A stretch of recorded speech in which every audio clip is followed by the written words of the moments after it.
Yep. Okay, it's 10:50 na po in the morning, Luzon, Visayas, Mindanao. Magandang umaga po sa inyo lahat. Ricky Rivera po. At sa ating mga kababayan na OFW sa iba't ibang dako ng mundo. Alam niyo po ba, matagal na akong hindi po nagbo-broadcast dahil po medyo busy po tayo. Pero hindi ko lang humatiis na isiwalat po sa inyo yung ilang pong mga obserbasyon ko tingin sa nangyayari sa ating lipunan sa ngayon. At meron akong isang obserbasyon na sa totoo lamang po, ay ako po ay nahihintakutan. Nahihintakutan sapagkat ah, nakikita ho natin, napupunan natin na may deliberate na attempt, oh, ang mga government officials, whether nasa palasyo yan at nasa Senado at sa Kongreso, na linisin ang mga pangalan ng mga nasasangkot dito sa flood control scandal ito. Alalahanin po natin, 1.7 trillion po yan yung ninakaw nila. Hindi ho basta-bastang pera yan. At in fact, itong perang na ito sa totoo lamang po mala sindikato nilang ginawang pagnanakaw. Na hindi po natin dapat hayaang lumampas. Kasi pagka lumampas ho yan, mga kababayan, baka sa susunod na magkaroon ng skandal hindi na 1.7 trillion.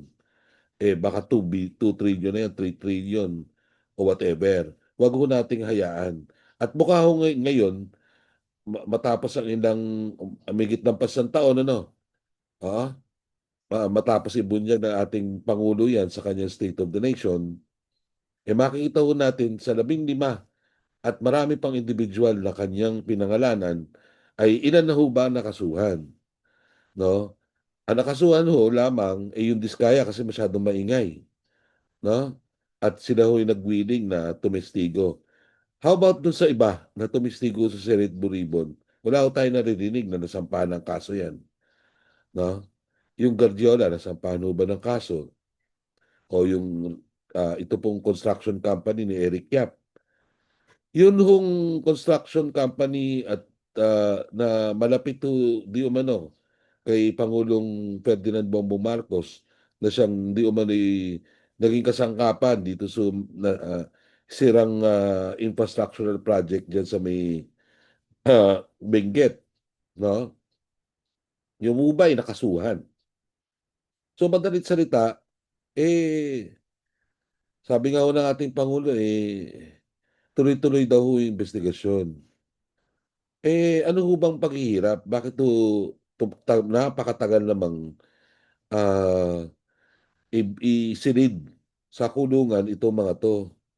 Samantalang pinag-uusapan lang naman katulad halimbawa, no? Doon sa 1.7 trillion na yan, may mga ghost projects diyan. Hindi ho ba, bakit ho napakahirap para kasuhan yung mga responsable dyan sa mga flood control na ghost project? Ang dali lang ho naman yan. Kung may kontrata, tignan kung nasaan yung lokasyon ng proyekto na yon at kung pag nakitang walang maski man lang ni isang kahoy o pako na ipinunta doon, hindi ko ba ebidensya na kagad diretso yun? Bakit tayo nahihirapan? Yan po ang nagiging problema ng ating, kaya humababa yung trust ng ating mga kababayan sa mga institusyon ng gobyerno sapagkat mismong ito pong mga namumuno sa atin ang nagiging kasangkapan, no, para mapagtakpan, no, itong mga ano to. Hindi ko kami nadadala ho sa optics ha, yung mga propaganda na nandoon sa ano na walang dugo, walang no blood relations, pwede tutuluyan. Pero sa ngayon, mukhang ganun. Ano ba yung sinasabi ko? Yung sa recontation na yan, no? Ang mahalaga ho kasi ngayon para sa atin, malaman natin kung sino yung nagsisinungaling o hindi nagsasabi ng totoo. Ngayon, ang mukhang nangyayari ay dahil ho may recantation, ang sinasabi yung karamihan sa atin, inuukil ko sa utak natin na magkaroon tayo ng ganitong conclusion. At ano ang conclusion na yun? Fake witnesses equals fake testimony.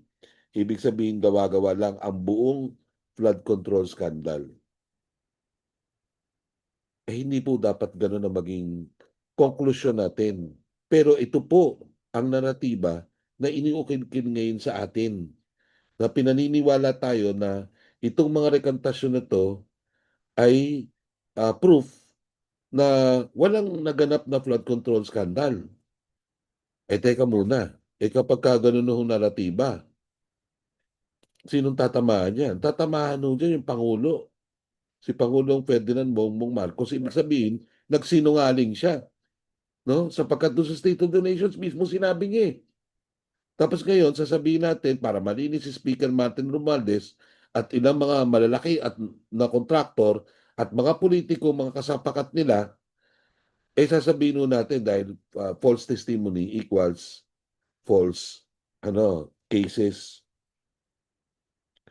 No, dapat malinaw na mga testimonya po nitong nila Odi Gutesa at iba pang mga tinaguro ng Maleta Boys, tungkol lamang dun sa paghahatid ng pera, hindi dun sa buong kaso ng flood control project. Sapagkat ang magdidiin po diyan dun sa mga sa mga nagnakaw na yan, documentary evidence. No, kung documentary evidence lang, tiyak na tiyak ko, pasok na sa banga itong mga to. Kaya ako nakapagtataka. Bakit ngayon, mukhang may mga pinili, no? At karaniwan doon sa mga piniling sampahan ng kaso ay, unfortunately, yung mga political opponents nitong administrasyon. Kaya nga ho may basihan kung tutuusin, yung iniisip ng karamihan na selective justice po ang nangyayari po dito sa anti-corruption campaign dito pong administrasyon na ito.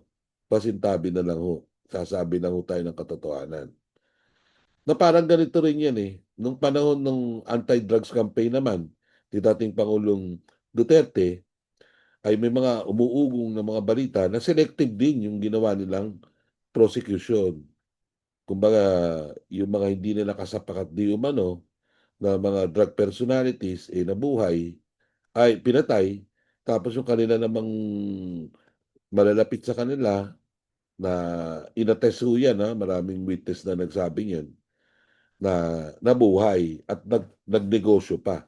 Mukhang dito sa anti-graft kuno o anti-flood control project scandal probe campaign ng pamahalaan, mukhang merong gano'n kasi napaka-obvious ho Pasensya na ho pero sa Malacanang, pero napaka-obvious no? Dapat imbestigahan, dapat suriin kung alin ang totoo. Yun po yung ginagawa ng Office of the Ombudsman. Pero nakikita ko nga natin, medyo selective. Dapat to lahat yan, yung pinangalanan. Itapon nyo na ho sa kulungan yan and let them answer in court while in jail. Para pag nakita ng taong bayan, hindi isipin ng taong bayan na may pinapaboran. Okay, wag natin gawing buong kaso yung maleta dahil ang flood control scandal nga sinasabi ko ay hindi nagsimula at hindi nagtatapos sa isang testigo na nagsasabing may nakita akong perang inilahad. At ito ang pinakamahalagang punto. Sa isang plunder case, hindi naman ang simpleng tanong ay may testigo bang nakakita na tinanggap mismo ng akusado ang pera. Ang mas malawak po na legal question ay kung napapatunayan ba ng prosecution ang mga elemento ng plunder, kabilang ang pagkakaroon ng public officer na kumikilos ng mag-isa o may kasabwat at ang pag-amas, pag-accumulate o pag-acquire ng ill-gotten wealth sa pamamagitan ng kombinasyon o serye ng mga overt criminal acts gaya ng misappropriation ng public funds o pagtanggap ng kickbacks o pecuniary benefits kaugnay ng government projects. Ibig sabihin, hindi testimonial evidence lang ang maaaring magpatunay sa isang kaso. May documentary evidence, may financial records, may procurement documents, may project documents. Yung sinasabi ko kanina, may mga budget insertions, may bank transactions, may corporate records, may communications, may testimony ng mga witnesses, may pattern ng transactions. At higit sa lahat, maaaring tignan ang kabuuan ng circumstantial evidence. Kaya kung may isang testigo na bumaliktad, ang tamang tanong po ay hindi tapos na ba ang kaso? Ang tamang tanong ay ano ang epekto ng pagbabagong iyon sa kabuuang body ng evidence? Magkaiba po yun.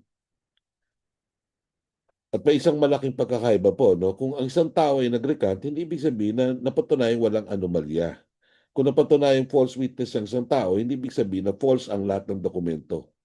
Kung napatunayang fabricated ang isang affidavit, hindi ibig sabihin nito na fabricated ang lahat ng procurement records. At kung may nagsinungaling tungkol sa isang bahagi ng kwento, hindi automatikong sumusunod na kasinungalingan ang buong flood control investigation. Yan ang logical trap na kailangan natin bantayan. Dahil ang gustong mangyari, nitong mga planners nito, mga communication planners, ay maaaring ganito. False witness nga, false testimony, false accusation, false case. Therefore, no flood control scandal. Uulitin ko uli kaya ito nakakatakot dahil ang makikinabang dito, hindi lamang po si ex-speaker Martin Romualdez, kundi yung lahat ng mga kasangkot, kasapakat dyan hmm, sa pagnanakaw na ito sa ating kabanang bayan. So, yung mga middleman, sino ba ang nag-ano niya? Mga middleman, mga contractor, yung mga political liberators. Ang paglilinis sa pangalan ng isang pangunahing personalidad sa pamamagitan ng pagdiin sa credibility problem ng ilang witness ay maaaring magkaroon ng domino effect sa buong kaso. Okay. So, sa amin pong nag-aaral ng politika, ano po ang tawag dito sa attempt na ito? Ang tawag ko po dito ay political amnesia. Ano po ang political amnesia? Ito ay proseso kung saan ang publiko ay unti-unting nawawalan ng collective memory tungkol sa pinagmulan, konteksto at kabuuan pattern ng isang political issue. Paano? Sa pamamagitan ng pagbabago ng paksa, pagbabago ng frame, paulit-ulit ng bagong narrative, at paglalagay ng napakaraming impormasyon hanggang sa makalimutan ng tao ang unang tanong. Halimbawa, nung una, ang tanong, saan napunta yung bilyon-bilyong piso para sa pagkontrol? Pagkatapos, sino ang nagpasok ng proyekto? Pagkatapos, sino ang nakinabang? Pagkatapos, may ghost projects ba? Pero biglang ng bagong headline, bumawi ang mga testigo. At dahil mas madaling intindihin ang isang dramatic recantation kaysa isang 300-page procurement document, ang recantation ang nagiging kwento. At ang flood control scandal unti-unting nawawala sa background. Yan ang political amnesia. No? Hindi ho na bago yan. Talagang ginagawa ho yan. At even, ito, sabi ko na rin, at even yung kampo ni Vice Presidente Sara Duterte, yun yung precisely strategy na ginagawa ngayon dyan sa impeachment trial. Pinatatagal yung proseso, no, ginagawang technical yung mismong kaso, at dinadaan doon sa pagre-review ng mga dokumento na definitely hindi na talagang tatama rin ng publiko diyan, no, na manood. So, yun lamang po, no? Tayo po ay magbantay. Huwag ho nating kalimutan itong pagnanakaw na ito at kinakailangan sa dulo nito ay makita po natin na pinarusahan ng Estado ito pong nagkamal ng bilyon-bilyon at trilyon-trilyong piso, no, na pera natin. Huwag ho nating hayaan. No, wag nating hayaan. Kaya nga iniisip ko na sa mga susunod na araw, i-organisa namin ulit ng Artikulo 11 para sa gayon hindi ho mawala sa ating isipan yung pagnanakaw na ito. Hindi ako nananawagan ng kahit na anong demonstrasyon dahil ang demonstrasyon ay kinakailangan sa puntong ito, kinakailangan maging institusyonal ang approach natin. Hindi lang ah, dahil yung pagrarally, isa ring forma yan Forma para mailabas natin yung galit. Pero hindi ko natin kailangan ng galit ngayon. Ang kailangan natin ay hustisya. Hustisyang nakabatay dun sa pagbibigay ng suporta sa mga prosecutory bodies na magkaroon ng mga ebidensya at para mapatunayan natin yung sala ng mga hinayupak na yan na nagnakaw ng ating pera. Magandang umaga po sa inyo lahat.